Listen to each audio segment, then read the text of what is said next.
कानून का विद्यार्थी हूं, तो मेरा जो रिसर्च ये है कि जितना काम मुगलों ने तलवार के दम पे किया था, जो काम मुगलों ने तलवार के दम पे किया था, कन्वर्जन कराया था, लूटा था, बांटा था, धर्मांतरण कराया था, जितना काम उन्होंने तलवार के दम पे किया था, वो सारा काम अंग्रेजों ने कानून बना के किया था। लेकिन उससे भी बड़ी दुख की बात है, आजादी के बाद की हमारी सरकार ने भी, नाम नहीं लेना चाहूंगा, अंग्रेजों के सिस्टम को आगे बढ़ाया और एक नहीं 50 कानून उन्होंने बनाए हैं। उसमें से कई कानूनों को मैं चैलेंज कर चुका हूं। उदाहरण के लिए, जब 1950 में आजाद हुआ, संविधान में था देश में समान नागरिक संहिता होगी, तो नेहरू जी ने समान नागरिक संहिता नहीं बनाई, उन्होंने हिंदू मैरिज एक्ट बनाया। क्योंकि समान नागरिक संहिता बनाने के लिए अंग्रेजों के 1837 के शरीयत एक्ट को खत्म करना पड़ता, तो शरीयत एक्ट खत्म न करना पड़े इसलिए समान नागरिक संहिता लागू नहीं की और बल्कि हिंदू मैरिज एक्ट और कर दिया। 1991 में कांग्रेस ने कानून बनाया कि अब आप अयोध्या के अलावा और किसी मंदिर के विषय को कोर्ट ले ही नहीं जा सकते। नाम रखा सर पूजा स्थल कानून, बड़ा प्यारा नाम। पूजा स्थल से ऐसे लगता है कि पूजा स्थल यानी मंदिरों के रखरखाव के लिए बनाया, लेकिन वो गजनी, गोरी, बाबर, हुमायूं के इलीगल एक्ट को लीगलाइज करने के लिए बनाया था। अगले साल 1992 में एक और महापाप किया संसद में, एक ही तीर से दो निशान किया। माइनॉरिटी कमीशन एक्ट बनाया, फायदा देना था मुस्लिम्स को, लेकिन उन्होंने हिंदुओं को बांटने के लिए भी किया। कानून की भाषा में हिंदू, जैन, बौद्ध और सिख हिंदू कहलाते हैं। सारे कानून हिंदू, जैन, बौद्ध, सिख के लिए एक होते हैं, लेकिन 1992 में पहली बार कानून बना के जैन को माइनॉरिटी बना दिया, बौद्ध को माइनॉरिटी बना दिया, सिख को माइनॉरिटी बना दिया, हिंदू को अलग कर दिया।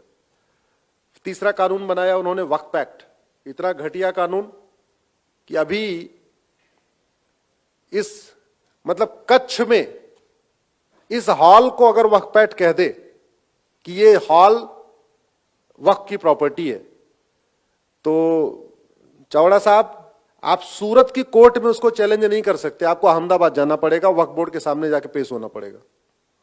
ऐसा घटिया कानून। उस कानून को बनाया गया कन्वर्जन कराने के लिए। उसका जो सबसे बड़ा इफेक्ट क्या है कानित का सर, अब जैसे मध्य प्रदेश के भोपाल से झबुआ 500 किलोमीटर दूर है। झबुआ के आदिवासी जिसने कभी थाना नहीं देखा, तहसील नहीं देखी, झबुआ की कोर्ट नहीं देखी, तो भोपाल तो देखना उसके लिए तो मतलब वो तो अलग ही बात हो गई, उसके लिए आसमान हो गया भोपाल तो।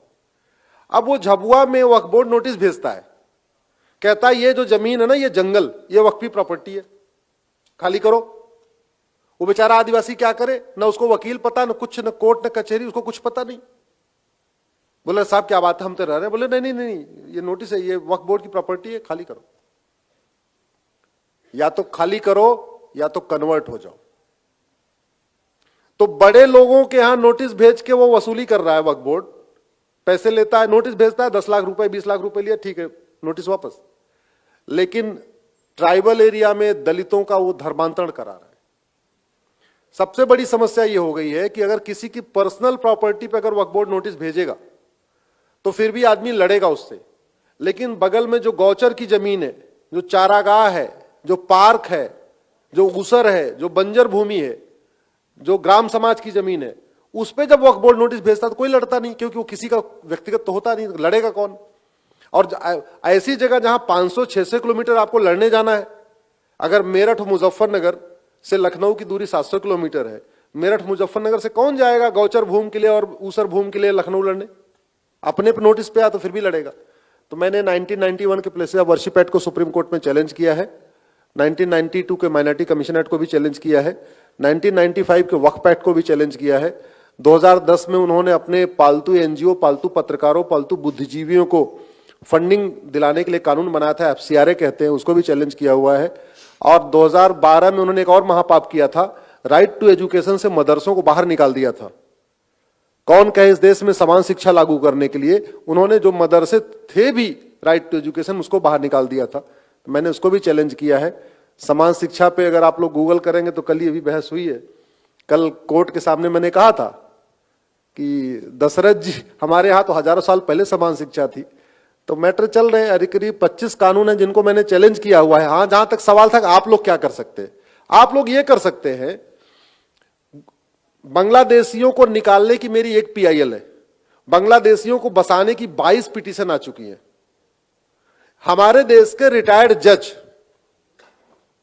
रिटायर्ड प्रोफेसर, मैं रिटायर्ड की बात कह रहा हूं, retired IAS, retired IPS, retired जज, रिटायर्ड प्रोफेसर्स, जो अब अपने दैनिक जिम्मेदारियों से मुक्त हो चुके हैं, अगर वो कम से कम इस पीआईएल को यूज करना शुरू करें, तो अगर वो 22, जैसे धर्मांतरण पे 10 मेरी विरोध करने के लिए आई है, तो 10 हमारे समर्थन में भी आनी चाहिए थी। अगर वो घुसपैठियों के समर्थन में 22 आई है, तो हमारी एक ही है, तो 22 आनी चाहिए। वो इसलिए आनी चाहिए कि एक पिटीशन पे एक ही आदमी बहस करता है। तो अगर 22 पीआईएल होगी या 10 पिटीशन होगी या 5 पिटीशन होगी, तो 5 वकील खड़े होकर बहस करेंगे, लड़ाई थोड़ी बराबरी की रहेगी। कई बार वहां पे एक तरफ हम अल्पसंख्यक हो जाते हैं, सामने वाले बहुसंख्यक हो जाते हैं। तो दूसरा ये कर सकते हैं। तीसरा, युवा शक्ति को मैंने कहा, इस युवा 5000 आपको फेसबुक फ्रेंड बनाने की छूट मिली है। आप एक दिमाग में रखिए कि हमको सोशल मीडिया पे आधे घंटे, 45 मिनट, 40 मिनट राष्ट्र निर्माण में, राष्ट्रहित में, विवेकानंद जी के सपनों को भारत पहुंचाने के लिए, नेताजी के सपनों का भारत बनाने के लिए, जिसको भी आप आइडियल मानते हो, उसके सपनों का भारत बनाने के लिए हम सोशल मीडिया का उपयोग करेंगे। आप विवेकानंद जी की एक किताब ले लीजिए, उसको पढ़िए, उसमें से 5-5, 6-6 लाइन, 8-8 लाइन, 10-10 लाइन अपने फेसबुक पे लिखिए। अगर आप 5-5 हजार फ्रेंड बना लें, तो यहां बैठे हुए लोग 5 लाख लोगों तक कवर हो जाएंगे। तो ये आप कर सकते हैं। अल्टीमेटली चीजों का समाधान सड़क, संसद और सुप्रीम कोर्ट से होना है। संसद और सुप्रीम कोर्ट का जगाने का तरीका है सड़क और सोशल मीडिया।